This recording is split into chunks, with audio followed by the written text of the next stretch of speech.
Amén. Puedes tomar tu lugar. Muy buenos días para todos. Feliz Navidad. Qué gusto poder estar esta mañana de Nochebuena juntos, adorando al Señor, recordando lo que Él ha venido a hacer por cada uno de nosotros.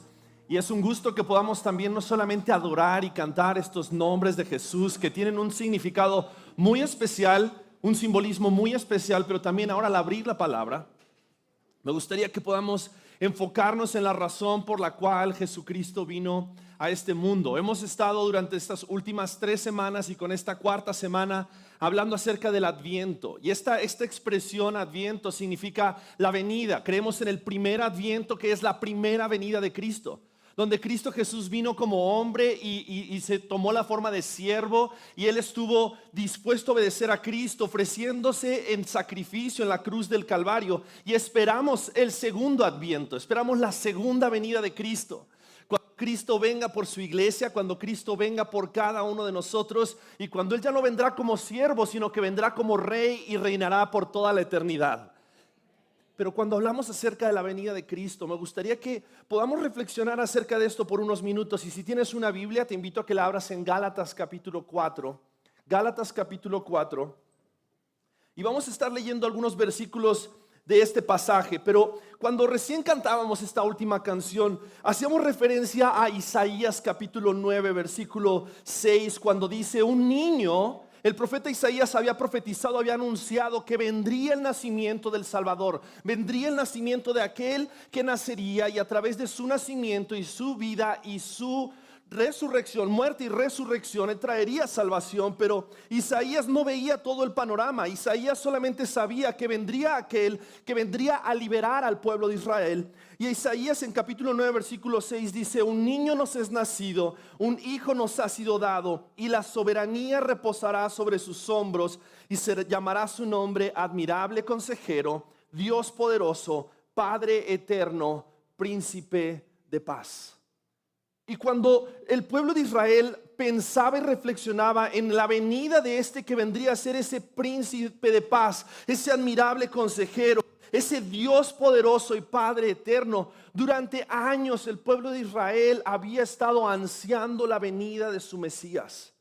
Ellos habían estado esperando que Cristo Jesús, el Hijo de Dios, viniera y naciera, y Él pudiera venir a ser el rey que los judíos esperaban.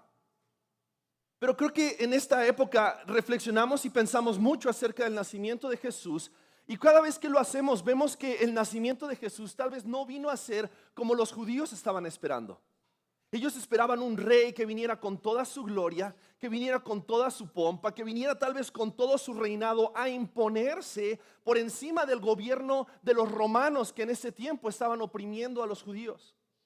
Sin embargo, vamos a ver en Gálatas capítulo 4, versículos 4 al 7, que la venida de Cristo vino a ser mucho más que solamente una entrada gloriosa del Hijo de Dios, del Rey de Reyes, sino que la venida de Cristo tenía un propósito glorioso a través del cual hoy tú y yo somos beneficiados. Entonces Gálatas capítulo 4 versículos 4 al 7 dice así. Si tienes una Biblia, te invito a que me sigas ahí en la Biblia con la mirada. Te voy a dar lectura. Dice así la palabra de Dios: pero cuando vino la plenitud del tiempo, Dios envió a su Hijo, nacido de mujer, nacido bajo la ley, a fin de que redimiera a los que estaban bajo la ley, para que recibiéramos la adopción de hijos. Y porque ustedes son hijos, Dios ha enviado el Espíritu de su Hijo a nuestros corazones, clamando: Abba, Padre. Por tanto, ya no eres siervo, sino hijo, y si hijo, también heredero por medio de Dios. Y este pasaje nos va a dar una idea de cuál es la razón por la cual Cristo vino a este mundo hace más de 2000 años atrás. No sabemos cuándo fue la fecha del nacimiento de Jesús. Celebramos el 24 de diciembre y 25 de diciembre, pero en realidad no sabemos si fue en estas fechas que nació Jesús. Sin embargo, por una cuestión de un lugar en la agenda, un lugar en el año, se celebra el 24 y el 25 el nacimiento de Jesús. Pero me encanta porque este pasaje dice: cuando vino el tiempo, cuando vino la plenitud del tiempo. ¿Sabes? Dios tenía planeado desde la eternidad el momento en el cual Jesús vendría a este mundo, nacería de una mujer, viviría la vida perfecta, moriría y resucitaría, porque Dios en su tiempo perfecto, Él ya estaba pensando en ti. Y quisiera que al ver esta verdad que vamos a desenvolver en la palabra, nos demos cuenta que Jesús vino al mundo para comprar la libertad de los que éramos esclavos de la ley y hacernos hijos de Dios. Y quiero que veamos las implicaciones que esto tuvo.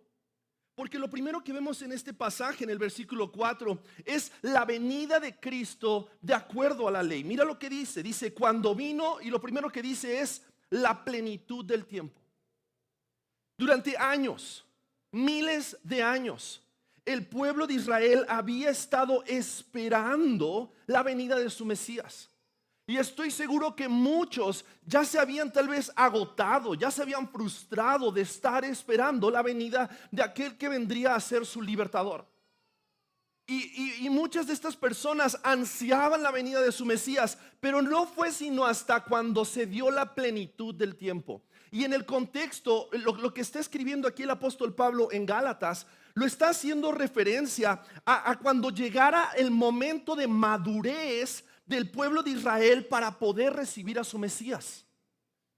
Y quiero que pensemos por un momento en el momento histórico en el cual Jesús nació. El momento en el cual Jesús nació fue un momento en el cual el imperio romano en ese momento estaba gobernando y estaba tal vez empoderado de toda esa región. El gobierno romano había hecho caminos, había hecho rutas desde la conquista de Alejandro Magno. Todo ese mundo conocido había sido conquistado por el imperio romano, y en ese tiempo había un solo idioma. En ese tiempo había tal vez una decadencia espiritual, no solamente en el pueblo de Israel, porque el pueblo de Israel había pasado 400 años de silencio desde que Dios se había manifestado en el templo y desde que Dios había hablado por medio de profetas, sino que también había una decadencia espiritual en el mundo entero a causa de la idolatría y a causa de todo lo que también los romanos en ese tiempo creían y enseñaban. Pero dice que cuando vino la plenitud del tiempo, cuando el tiempo era el perfecto, cuando tanto el pueblo de Israel como todas las personas estaban listos para recibir al Mesías, cuando vino la plenitud del tiempo, mira lo que dice el versículo 4, Dios envió a su Hijo. Y quiero que veas que el tiempo perfecto para un encuentro con Dios no es cuando tú estás listo para recibir a Dios, sino es cuando Dios decide mostrarte su gracia y su misericordia. El tiempo perfecto para encontrarte con Dios no es cuando tú pusiste en orden tu vida, no es cuando tú ya estás listo para dar esos pasos de obediencia a Dios, no es cuando de repente tú ya tienes años buscando a Dios, es cuando Dios por su gracia y su misericordia decide mostrarte su amor, y nos mostró su amor en Cristo Jesús. Cuando llegó la plenitud del tiempo, Dios envió a su Hijo. Y me encanta porque eso nos hace ver el corazón de Dios. El corazón de Dios no es el de una persona que estaba esperando que nosotros diéramos el primer paso hacia Él, sino que Dios decide enviar a su Hijo. No cuando nosotros enviamos nuestros sacrificios, sino cuando Dios decidió mostrar su amor y su misericordia, Él envía a su Hijo. No envió a cualquier mensajero. No envió a cualquier emisario para dar las buenas nuevas, las noticias de que había llegado el Mesías.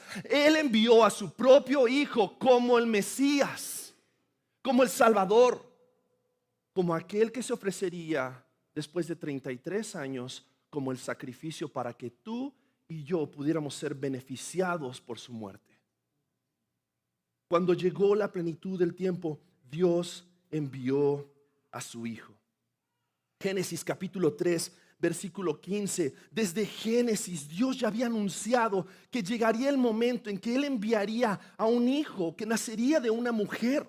Génesis 3:15 dice: pondré enemistad entre tú y la mujer, y entre tu simiente y su simiente. Hablando Dios en contra de Satanás, en contra de la serpiente antigua. Y le dice: y él te herirá en la cabeza y tú lo herirás en el talón. Dios desde la antigüedad, desde hacía más de 6,000 años antes de que Jesús naciera, ya había anunciado que vendría uno con poder para herir a la muerte, para herir a Satanás, y para darnos a cada uno de nosotros esperanza acerca de la esclavitud en la cual vivimos a causa del pecado.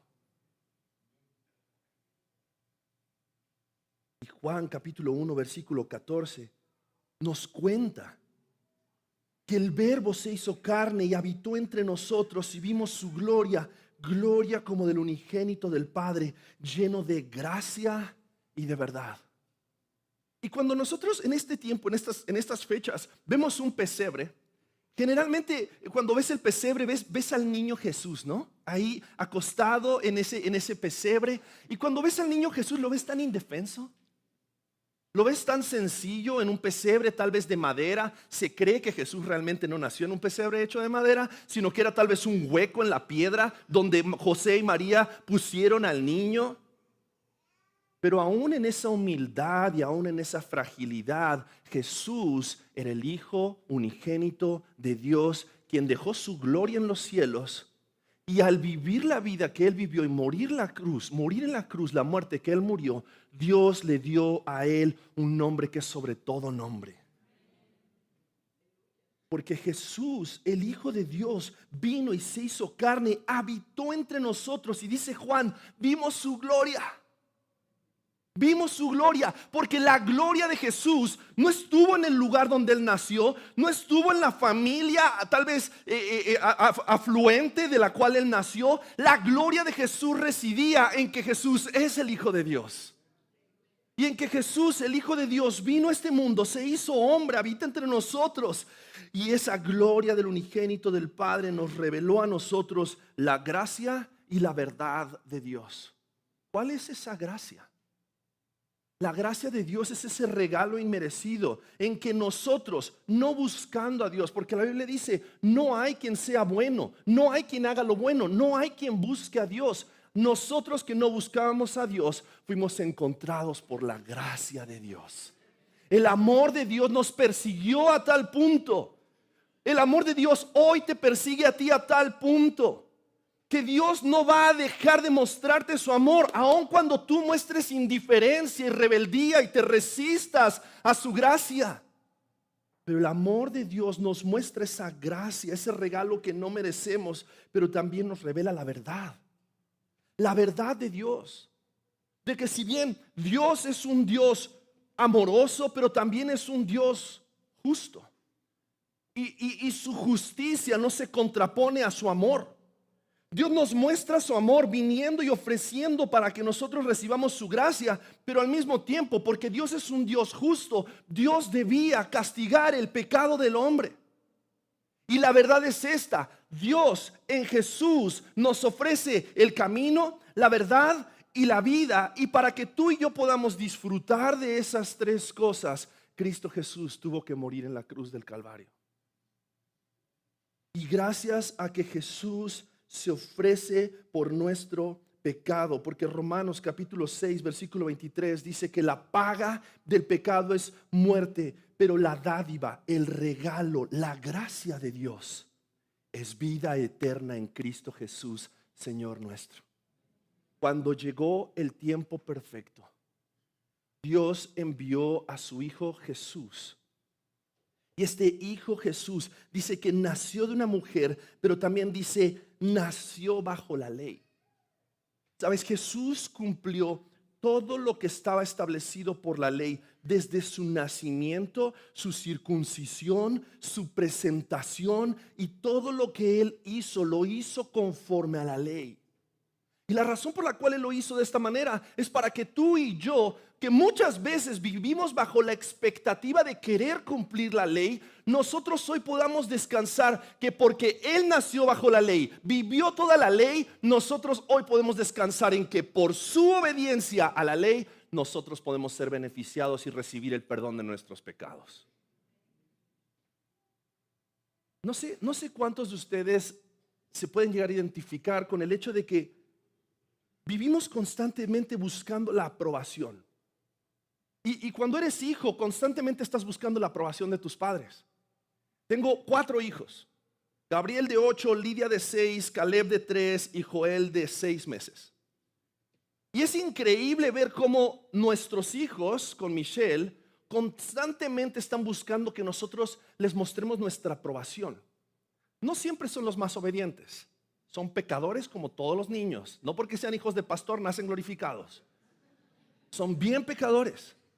Pero ellos constantemente están buscando hacer trueque. Papá, si te obedezco, ¿qué me vas a dar? No, si no me obedeces, tú sabes lo que te voy a dar. Pero si tú me obedeces, tú vas a recibir el hecho de que yo me voy a gozar de tu obediencia. Pero para ellos la obediencia parecería que es la forma en la cual ellos reciben de su padre algo, ¿no? Y ellos dicen, no, papá, pero es que si yo te obedezco, la próxima vez que vayamos a tal lugar me gustaría que me compres algo. Y constantemente nosotros estamos haciendo eso mismo con Dios. ¿Cuántas veces nos acercamos a la ley de Dios, nos acercamos a Dios, nos acercamos a la palabra de Dios, nos acercamos a Dios en oración? Venimos el domingo a la iglesia. Algunos de ustedes no se han parado todo el año en la iglesia, pero hoy 24 se pararon. Porque tal vez están buscando a Dios y están buscando ese favor de Dios. Y dices, Dios, por favor, voy a ir el 24, pero que el 2024 sea un año lleno de bendiciones, ¿no? Constantemente estamos buscando ese favor de Dios. Estamos queriendo agradar a Dios, como si por agradar a Dios y vivir bajo su ley, vivir en obediencia, hacer todo lo que Él dice que tenemos que vivir, entonces Dios se va a mochar con nosotros y nos va a dar de sus bendiciones. Pero dice la Biblia que no hay nadie que pudiese cumplir la ley. Santiago en el capítulo 2 dice que aquel que quiere vivir en la perfección la ley, si no cumple uno de los mandamientos, queda toda su obediencia anulada. Ninguno de nosotros es capaz de obedecer la ley a la perfección. Por eso Jesús, cuando llegó el tiempo perfecto, Dios envía a su Hijo. Juan capítulo 3 versículo 16. Dios envía a su Hijo para que todo aquel que en Él crea no se pierda, sino que tenga vida eterna. Para que todo aquel que en Él crea. Fíjate, versículo 5. A fin de que redimiera a los que estaban bajo la ley, para que recibiéramos la adopción de hijos. ¿Sabes? La venida de Cristo fue de acuerdo a la ley, pero también la voluntad del Padre va mucho más allá que solamente tú experimentes la salvación. Y quiero que veas lo importante de este pasaje y lo importante de esta sección de este pasaje. Porque creo que a todos nosotros nos gusta saber el hecho de decir, ay, sí, Dios nos salva para que seamos sus hijos. Pero ¿qué costó que seamos los hijos de Dios? Este pasaje nos muestra en el versículo 5 de que Jesús vino, enviado por Dios, nacido de mujer, bajo la ley. ¿Para qué? Dice, a fin de que redimiera a los que estaban bajo la ley. Y esta expresión, redimir a los que estaban bajo la ley, tiene que ver con que Jesús nos compra de un mercado de esclavos y nos libera. No, Jesús no solamente te compra de un mercado de esclavos, porque la Biblia dice en Romanos capítulo 6 que todo el que hace pecado, esclavo es del pecado. ¿Alguno aquí pecador? Levante su mano. Gracias a todos los honestos. Somos todos pecadores. Y la Biblia dice que por causa de nuestro pecado, dice, esclavos somos del pecado. Y a causa de nuestra esclavitud del pecado, dice, Jesús vino a fin de que redimiera a los que estaban bajo la ley. ¿Por qué? Porque ninguno de nosotros bajo la ley, ninguno de nosotros tratando de obedecer a Dios a la perfección, jamás íbamos a poder estar a cuentas con Dios. Porque no importa cuántas cosas buenas hagas, no importa cuántas veces intentes hacer el bien, tu corazón y mi corazón están tan lejos de Dios como el este está del oeste. Porque no hay nadie que pueda ser libre de sus pecados si no es por una intervención divina. Pero cuando Jesús vino, viene para redimirnos y comprarnos de esa esclavitud del pecado y nos libera para que ahora podamos vivir para Él. Y quiero que veas esto. Versículo 4 nos habla acerca de la encarnación de Jesús. Pero versículo 5 nos habla acerca de la crucifixión de Jesús. Porque Jesús tuvo que pagar un precio en ese mercado de esclavos. Y el precio que Jesús pagó para que tú y yo podamos recibir esa salvación, esa libertad de nuestros pecados, fue su misma sangre. Fue morir en esa cruz del Calvario, porque dijimos, Dios es amor, pero también Dios es justo. Dios nos ofrece la salvación, pero esa salvación tiene un precio. Y Jesús vino a este mundo a morir en la cruz del Calvario para que por su muerte las cadenas del pecado que te hacían esclavo del pecado fueran rotas para siempre. Por la obra de Cristo Jesús. Entonces, quiero que al ver este pasaje nos demos cuenta que cuando estamos celebrando la Navidad, no solamente estamos celebrando la venida de Jesús, sino todo lo que la venida de Jesús significa para nosotros. Que Cristo haya venido a este mundo hace más de 2000 años atrás, para nosotros es un mensaje de libertad. Para nosotros es un mensaje que proclama buenas noticias. Eso significa el evangelio. Pero para que haya evangelio, Jesús tenía que estar dispuesto a morir en esa cruz del Calvario. Y Dios podría haberlo dejado así. Dios podría haber dicho, los voy a salvar, voy a perdonar sus pecados, porque la verdad jamás van a lograr ellos por sí mismos ser salvos, pero hasta ahí. Pero mira qué dice la palabra. A fin de que redimiera a los que estaban bajo la ley, para que recibiéramos la adopción de hijos. Y déjame decirte algo, porque he escuchado muchas veces este argumento. Entonces que Dios nos creó para que nosotros entonces le sirvamos. Entonces Dios es un Dios que es un dictador, que es un Dios que es ególatra, y entonces nada más quiere que nosotros le sirvamos y nosotros ahora vivamos para Él. Para eso nos creó. Déjame decirte algo. Dios no te necesitaba a ti como hijo, pero tú y yo necesitábamos a Dios como padre. Porque tú y yo, dice la Biblia, éramos hijos del diablo. Y no hacíamos nuestra voluntad, sino la voluntad de nuestros propios deseos y nuestras propias pasiones. Pero Dios, que es rico en misericordia, estuvo dispuesto a comprarte por un precio en un mercado de esclavos y decide hacerte su hijo. Decide darte su paternidad. Y utiliza esta expresión de adopción. Qué triste que en nuestro país no sea tan común la adopción, que sea tan difícil adoptar a niños. Y tal vez por eso somos tan ajenos y tal vez vemos tan distante este concepto de que fuimos adoptados. Pero la realidad es que el hecho de ser adoptados significa de que tú no pertenecías a la familia de Dios. Tú eras un extraño. Dice la Biblia que eras enemigo, eras un extraño, ibas en contra de Dios, y aún así Dios decide adoptarte. Aún así Dios decide mostrarte su amor, salvándote de la esclavitud del pecado y ofreciéndote ser parte de su familia, para que recibiéramos la adopción de hijos. Y a partir del versículo 6 vamos a darnos cuenta cómo Él no solamente nos adopta, sino que al adoptarnos, Él nos hace beneficiarios de todo lo que Cristo es dueño y de todo lo que Cristo es beneficiario a causa de su obediencia. Porque recuerdan que dijimos que ninguno de nosotros podía vivir la vida perfecta para recibir las bendiciones de Dios y la gracia de Dios, pero por eso Dios nos muestra su gracia, porque por la obediencia de Cristo Jesús tú y yo somos benefactores de su gracia. Y porque tú y yo somos benefactores de su gracia, nos hace ahora hijos de Dios, y como hijos de Dios tenemos una nueva identidad. Tú ya no eres todas esas cosas, extraño, enemigo, ajeno a sus bendiciones. Ahora tú eres hijo. Y como hijos de Dios, dice la palabra también aquí más adelante en el versículo 6 y en el versículo 7, también somos herederos por medio de Dios.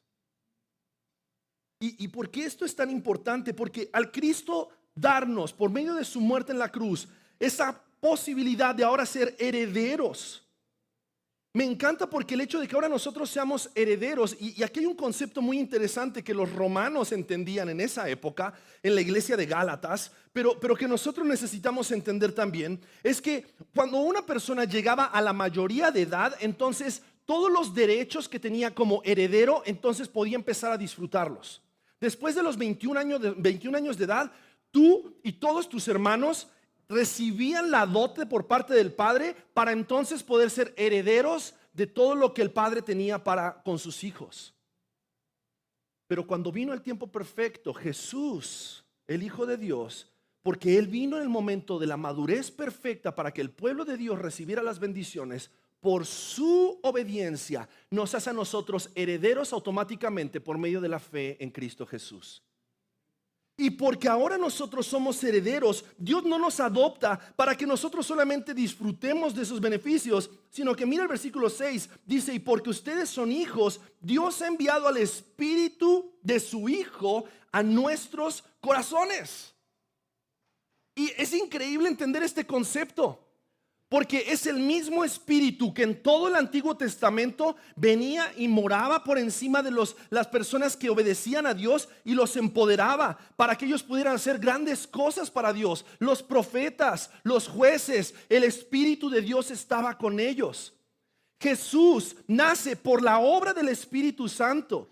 Y también Jesús fue empoderado por el Espíritu Santo, y todos los milagros que Él hizo los hizo en el poder del Espíritu Santo. Pero también fue el mismo Espíritu Santo el que lo llevó a ser obediente hasta la muerte y muerte de cruz. Y fue el mismo Espíritu Santo que después de haber sido crucificado resucita a Jesús de los muertos. Y ese es el mismo Espíritu Santo que Jesús le anuncia a sus discípulos en Hechos capítulo 2 y les dice: y recibiréis poder cuando haya venido sobre ustedes el Espíritu Santo. Porque el hecho de que somos hijos no solamente nos hace benefactores de tal vez bendiciones y una heredad y una esperanza en los cielos, sino que también nos habilita y nos capacita por medio del Espíritu Santo de Dios para hoy en esta tierra vivir como hijos de Dios. Y en esa vida Él nos da poder, nos asegura la eternidad. Pero algo que es increíble en este pasaje y me vuela la mente es que nos da el mismo acceso al Padre que Jesús tenía.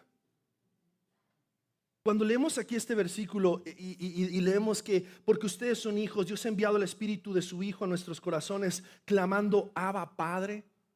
Esta expresión Abba Padre, muchas veces tal vez la has escuchado, que es como decirle a Dios de una manera íntima y cariñosa. Algunos dicen, es como decirle a Dios papito. A mí me hace sentir muy incómodo decirle a Dios papito. Ni siquiera a mi padre terrenal le digo papito. Pero no está hablando acerca de la expresión o la palabra. Está hablando acerca de la confianza con la cual podemos hablar con Dios. Está hablando acerca de que así como Jesús en Marcos capítulo 14 versículo 35 al 36, así como Jesús dice que se postró en tierra y oró que si fuera posible pasara de él aquella hora, y el versículo 36 y decía: Abba Padre, para ti todas las cosas son posibles. Así como Jesús tenía la confianza de poder abrir su corazón delante del Dios creador del universo, es la única parte en la Escritura donde se hace referencia a Jesús como a Dios como Abba. El pueblo de Israel llamaba a Dios por su nombre y ni siquiera se atrevían a decir el nombre completo de Dios. Tanto respeto y tanta reverencia le tenían a Dios que solamente decían 4 de las 6 letras del nombre de Jehová. Pero Jesús le llama Abba, que era la palabra hebrea para llamar a su Padre. Y Pablo viene escribiendo este pasaje en Gálatas, todo en griego, pero cuando hace referencia acerca de lo que el Espíritu Santo nos habilita para poder accesar delante del Dios creador de todas las cosas, cambia de griego a hebreo y dice: tú, Dios, por el Espíritu Santo de Dios, te habilita a ser el Hijo de Dios que puede llamar a Dios papá. El mismo acceso que tenía Dios delante del Padre es el mismo acceso que tú y yo tenemos hoy delante de Él. No somos hijos de segunda. No somos tal vez griegos, ni gentiles, ni judíos. Dios no hace diferencia entre hombres y mujeres. Pero cuando dice aquí de que ahora somos hijos de Dios, está haciendo referencia a que ahora todos por igual, por medio de Cristo Jesús, tenemos acceso libre delante del Dios creador de todas las cosas, y podemos abrir nuestros corazones y podemos reconocer cuánto necesita nuestra alma de Él. Y ese acceso que tenemos al Padre, versículo 7, nos lleva a ver que ahora en Cristo nosotros tenemos una victoria para poder andar en esa libertad. Mira cómo dice el versículo 7: por tanto, ya no eres siervo, sino hijo, y también heredero por medio de Dios. Porque un siervo a su señor le llama amo, pero tú y yo como hijos a nuestro Dios le llamamos Padre. Porque un siervo es una persona que vive bajo el temor de su amo, siempre tratando de hacer lo que el amo quiere que él haga. Pero nosotros podemos sabernos amados, porque aún siendo pecadores, Cristo murió por nosotros. El siervo no tiene ninguna esperanza acerca del futuro. Lo único que él ve hacia adelante es: tengo que servir a mi amo. Pero nosotros sabemos que nos espera una heredad y una esperanza en gloria en Cristo Jesús. El siervo vive en pobreza, siempre tratando de pagarle a su amo. Pero tú y yo hemos recibido todas las riquezas del Padre en Cristo Jesús por medio de su muerte en la cruz del Calvario.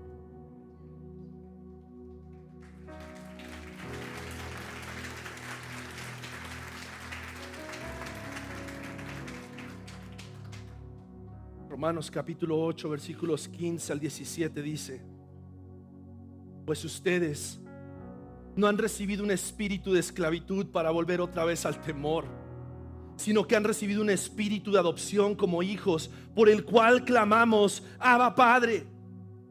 Y el mismo espíritu da testimonio a nuestro espíritu de que somos hijos de Dios. Y si somos hijos de Dios, somos también herederos, herederos de Dios y coherederos con Cristo. Y si en verdad padecemos con Él, a fin de que también seamos glorificados con Él.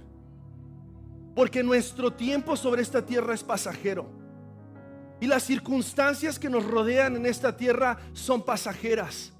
Pero nuestra esperanza de gloria en Cristo Jesús durará por toda la eternidad. Por eso la venida de Cristo, por eso esa primera venida de Cristo tiene tanto sentido para nosotros. Por eso cantamos y alabamos y levantamos nuestras voces y aplaudimos y celebramos. Porque por la venida de Cristo Jesús, aquello que nos esclavizaba, aquellas cadenas del pecado que nos tenían esclavos, de las cuales no nos podíamos zafar, han sido rotas por lo que Cristo Jesús hizo en la cruz del Calvario. Y ahora nos ha dado una esperanza como hijos de Dios, de que siempre por la eternidad estaremos sentados a la mesa del Padre.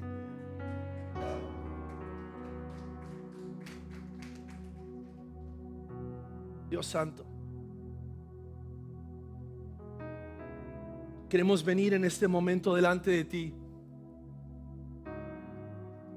y queremos derramar nuestros corazones para adorarte, porque solamente tú, un Dios bueno, un Dios amoroso, un Padre bueno, estaría dispuesto a entregar lo más valioso, a su Hijo, para que nosotros hoy podamos ser llamados igualmente hijos de Dios. Gracias, Dios, porque nada de esto es el resultado de nuestra bondad, de nuestra obediencia, de nuestra justicia, sino que es solamente una manifestación de tu gracia. Ayúdanos, Dios, a valorar tu paternidad. Ayúdanos, Dios, a valorar la venida de Cristo. Ayúdanos, Dios, a entrar con ese libre acceso delante de ti, porque ahora tenemos esa libertad. Las cadenas del pecado han sido rotas. La condenación a causa del pecado, la paga a causa del pecado, ha sido cubierta, ha sido pagada por Cristo Jesús.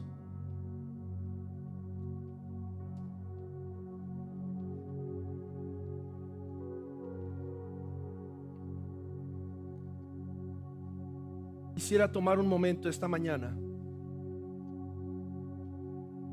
así con tus ojos cerrados, con tu cabeza inclinada. Tal vez hay personas que en esta mañana se dan cuenta que están lejos de Dios.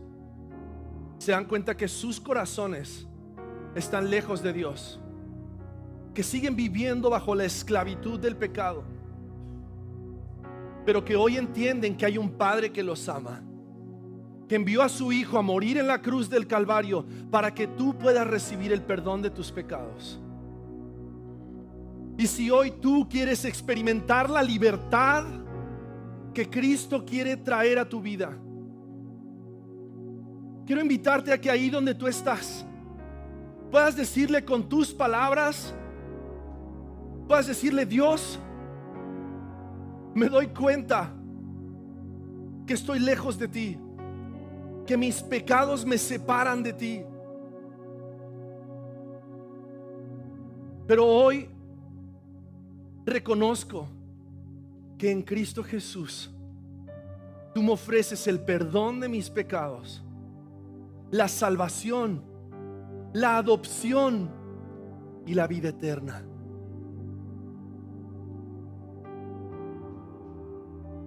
Creo que Jesús me puede salvar. Creo que en Jesús está el perdón. Quiero ser tu hijo. Recíbeme como tu hijo, no por mis obras, sino por la obra de Cristo Jesús.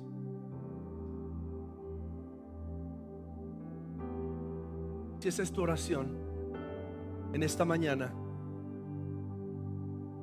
dice la Biblia que hoy la celebración más grande no es la celebración de la Navidad, sino es la celebración de un pecador que se arrepiente y recibe la gracia de Dios.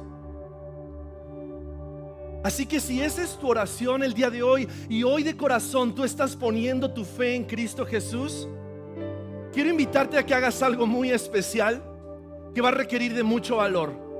Te voy a invitar a que te pongas de pie en el lugar donde tú estás y digas: hoy recibo la libertad de mis pecados, la salvación y la vida eterna. Si esa es tu oración y esa es tu decisión el día de hoy, te voy a invitar a que te pongas de pie en un momento. Esa es tu oración, ponte de pie. Ponte de pie ahí donde estás. Gracias a Dios, gracias a Dios, gracias a Dios. Iglesia, quiero invitarte a que celebremos juntos la gracia de Dios. Y vamos a ponernos todos de pie y vamos a alabar a nuestro Señor Jesús por su bondad, por su gracia y por la libertad que Él nos ha dado en Cristo.